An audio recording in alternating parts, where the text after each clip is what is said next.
Hey, August Block here again with another installment in my training and preparation for the ultra endurance event, Paris-Brest-Paris. I've been training pretty hard, logging a lot of miles, but I haven't really been recording them all because I wanted to focus on the rides themselves. So in lieu of documenting each ride individually this time, I'm just going to do a couple recaps the last couple rides because there's been some changes in my performance that I want to share with you.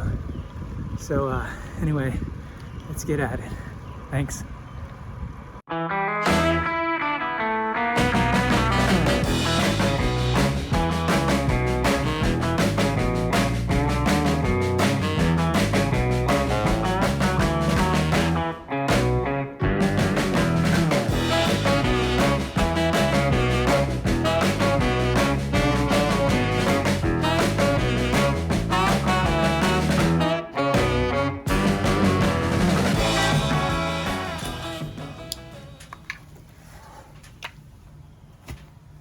Hey there.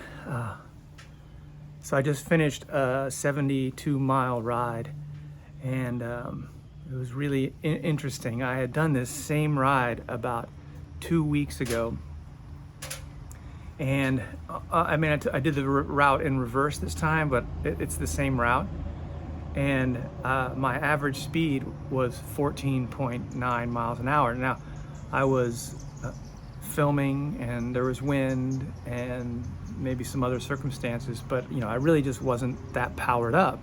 I felt good on it, but it wasn't like a powered up ride. So I did the same exact ride today and I averaged 17.2 miles an hour. That's a pretty big lift from 14.9. And I also did another ride yesterday in which I saw an improvement up from 16 previously. Usually I'm actually right around on my local rides, on the high end of between 15 and 16.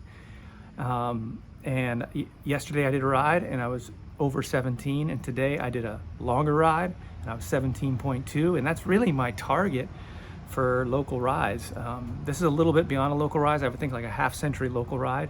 And you have to realize when you're on when I was on this ride, I'm riding alone, so there's no drafting. I'm on the trail, so there's quite a few, on part of it at least, there's a lot of stop and goes. When you're in town, you're hitting lights, you're going through crowded pedestrian areas. So there are a lot of things that influence your average speed. And even so with this, and I had a headwind and a crosswind the entire time, I was able to pump it up to 17.2, and I really felt fired up and powered up.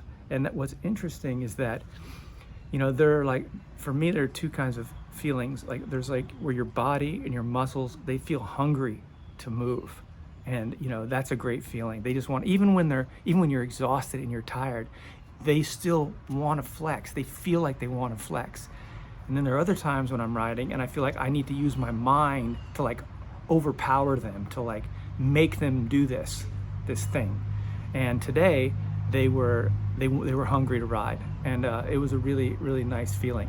The only thing I can really attribute this to is I took my daughter up to camp, so I didn't ride for 2 days. So there could have been two factors with that. Up in North Carolina, and I was on the road. One, I got rest, and I had trained quite a bit the week before, so I got some rest. So that may have contributed.